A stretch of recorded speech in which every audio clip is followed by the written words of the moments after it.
Hey, hello everybody, welcome back to one more Tom Clancy's Division 2 video.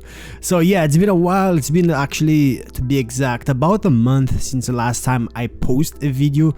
I just been really busy overall, but don't worry, I'm fine, everything's good. It's just I've been busy. Now going back to the video, so today's video I'm coming back with a build video and telling you guys what I've been using lately on PvP. Yes, I said PvP. So I started PvPing on the Division 2 again, or at least I'm trying, right?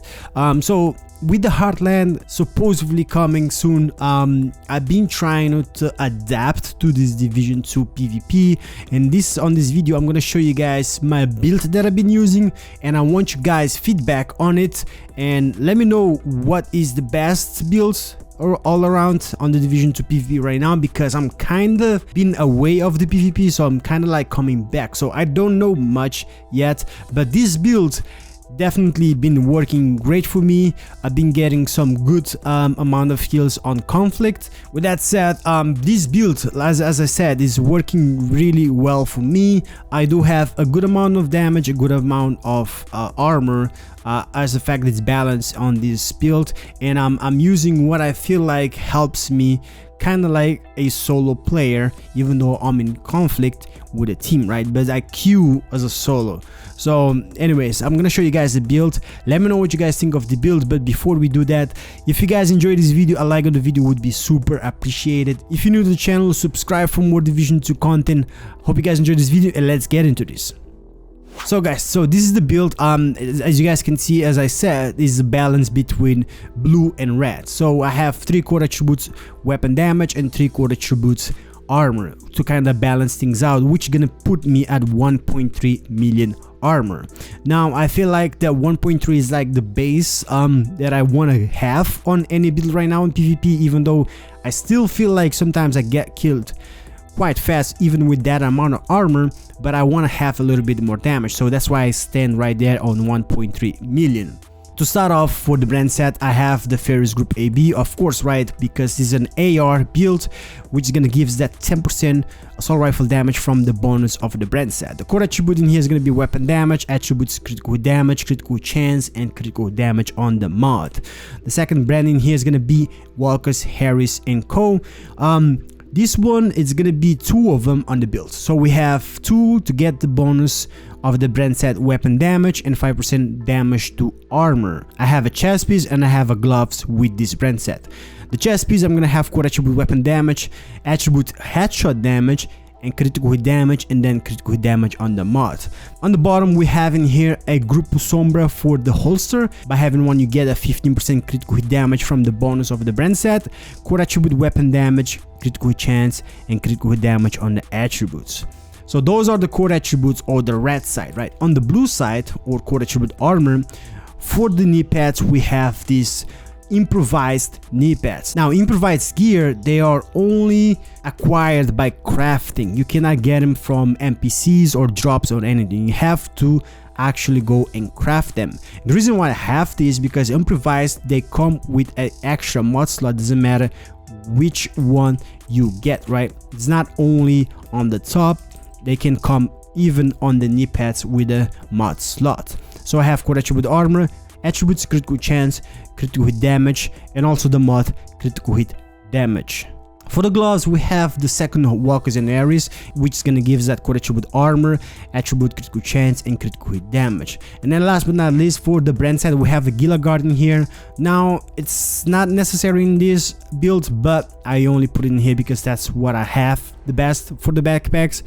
It comes with a bonus of the brand set, 5% total armor. It's not a lot, but it's better than nothing, right? So 5% total armor for the build. The core attribute is going to be armor, and then attributes we have headshot damage, critical chance, and the critical hit damage for the mod. Now moving for the talents on this build, starting off with the chest piece, we have the talent Unbreakable. When your armor is depleted, repairs 50% of your armor. The cooldown is 60 seconds for it to activate again. So pretty straightforward. I like using this because the way things are right now, you have the sticky, you have the shrapnel, anything that can break your armor so easily, it gives you a second chance, right? On the fight this helps a lot, but honestly I feel like the unbreakable will save me mostly on those skills that will hit me and will break my armor. That gives me a second chance of repairing my armor. That's why I feel unbreakable is really good for solo. For the backpack, in here I had a couple other options, but I chose Adrenaline Rush. Whenever you are within 10 meters of an enemy, gain 10% of bonus armor for 5 seconds, and it can stack up to 3 times, which can be a 30% bonus armor. The cooldown is 5 seconds, so it can actually keep repeating very fast. Now the reason why with this is because you know, a lot of players gets around you, you get more armor. As I said, 1.3 armor, I think like that's the base that you can go right now, and having a little bit more armor will help a lot. Now I had before this, I had Vigilance, which it will hit pretty hard, but the thing is I'm constantly taking damage, right, on this fight, so either from a player or from a skill, so that's gonna go away fast, even though it comes back fast. But I don't know, I feel like a Vigilance, you only take advantage of it from the beginning when you started shooting, and then once you started taking damage, that's it, it's not activated no more. So for now I'm going with Adrenaline Rush, but Vigilance also is an option for more damage.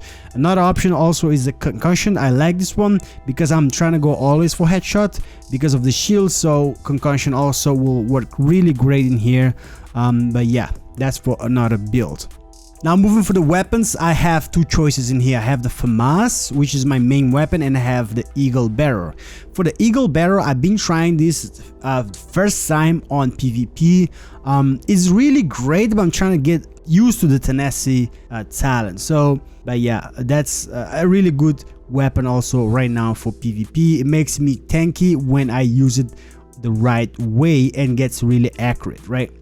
Now the first weapon, or the main weapon, is going to be the FAMAS, one of the best DPS ARs in the game as of right now. So the FAMAS with the attribute damage to target of cover and the talent Optimist. Yes, I said Optimist. I know it's not the meta. The meta is going to be in sync, using it with the shield. As a fact, you guys see I don't have the shield on right now. In sync will give you 30% weapon damage. Optimist will give you a total of 13% weapon damage. I still want Optimist. I don't want to go for meta, so I'm fine with it. If you want to go for in-sync, that's up to you. And speaking of that, speaking of the shields, as you see, I don't have it here, but sometimes I might put it on. But this is my main way I go for PvP as of right now. I like to go with the Jammer Pulse and also the Holographic Distraction Decoy. Pretty simple, pretty straightforward. You guys know what they do. And then there is the Jammer Pulse to try to jam those skills, those shields, and everything else out there. So that's why I use this. Now taking a look at the stats, you see I have 50% critical hit chance, and the PvP damage is going to be 35,000 weapon damage on these FAMAS. 166 critical hit damage, 92% headshot damage. Going for the Eagle Bearer, I have 45% critical chance, 181 critical damage, and 102% headshot damage. So moving on, for the last thing I want to talk about is the specialization. I chose to go with the Gunner, even though I know that the Firewall is, you know, the best.